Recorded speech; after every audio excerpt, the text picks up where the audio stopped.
Hey folks, today we're going to take a look at a game that is currently seeking funding on Kickstarter. That game is called Yokai, City of Crime from the publisher Mad Lab. Now if you like what you see throughout the rest of this preview video, I'm going to encourage you to go to the official Kickstarter project page. You can do that by following the link in the top corner of your screen, as well as down in the description section underneath this video. Now, Yokai City of Crime is about this city, as is in the title, that is just in like the cyberpunk dystopian future that is just full of these rival gangs trying to make a name for themselves and trying to commit the most crimes and keep the police off their back, but the police are kind of a weak force, so you can kind of control where they're going to go, bribe them, things like this. But the other players are going to be trying to do the same thing, try to push the heat onto you while trying to commit their own crimes and keep everything under their control and try to tip off the police to keep them onto you instead of them. Your ultimate goal is to try to be basically the king of the city, the crime king of the city, which of course is easier said than done. Let me go ahead and give you a brief look at how the game is played with a prototype copy of the game, so do bear in mind that what you see here in this version may change in the final version, and that is why you should go to the Kickstarter page to find out more information. But then in any event, we will come back and discuss it further.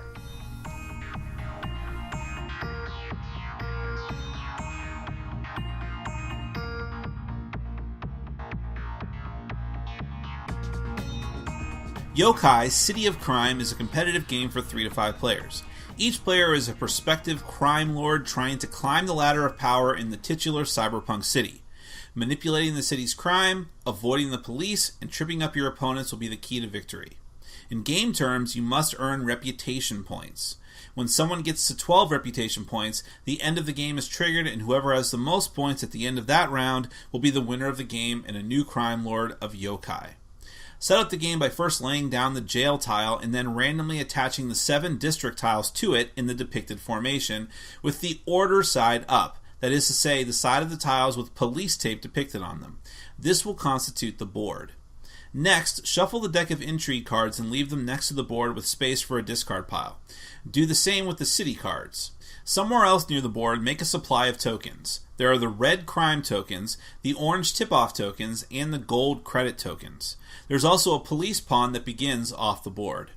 Each player receives a rotating communicator dial with a different color and character portrait.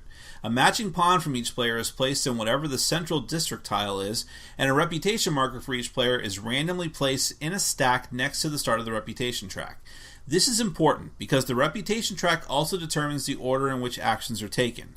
The player with the most reputation at any point will take their chosen actions first. If multiple people have the same amount of reputation, it goes in order of the stack, from top to bottom.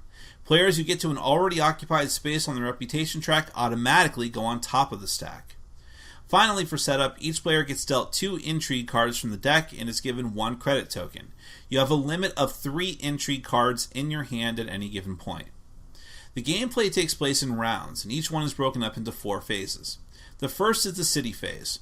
Flip over the top card of the city deck, resolve it, and place it in the discard pile.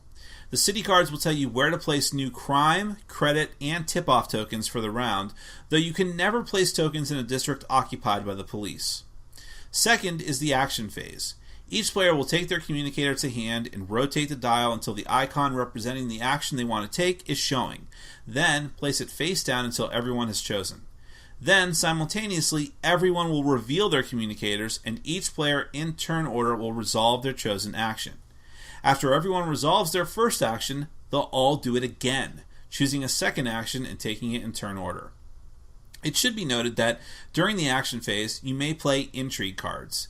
These cards can either be played at any time on your turn, in which case you can play as many of them as you like, or they can be played in place of an action, in which case the maximum for this phase is 2, 1 for each action replaced.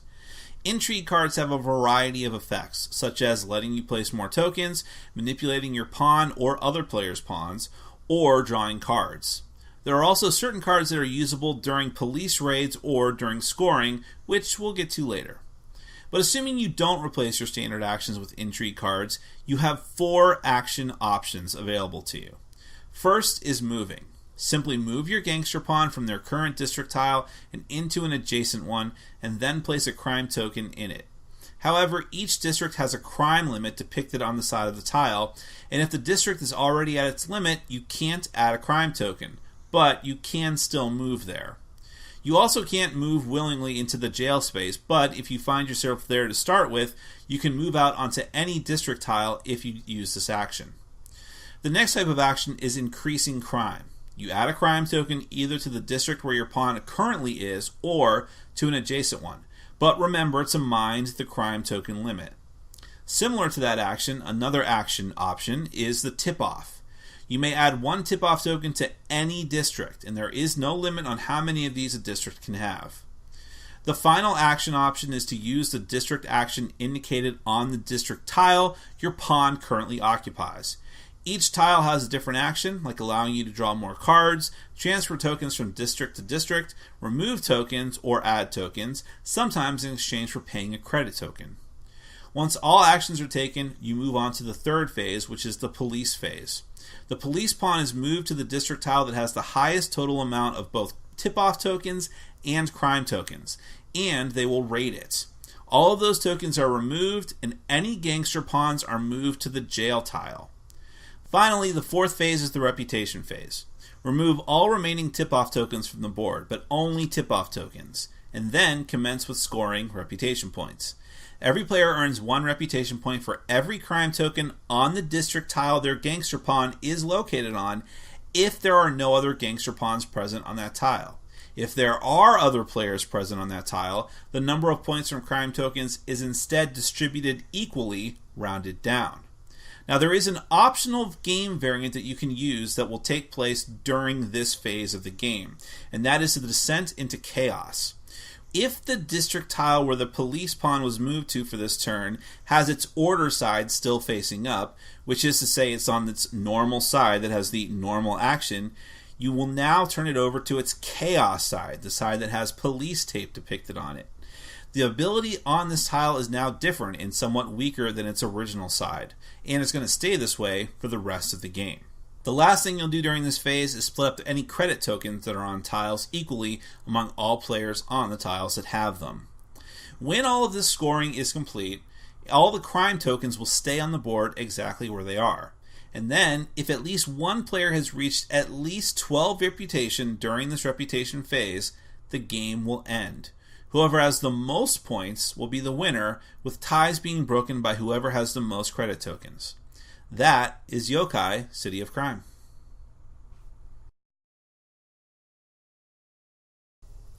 One of the most interesting things about Yokai City of Crime, aside from the theme, which is always interesting, dystopian cyberpunk, but with like a dark, sort of Asian Japanese type feel to it, and how the art style is, and almost kind of cyberpunk anime, I guess you would describe it, but like darker, like kind of stuff you'd see in the 80s.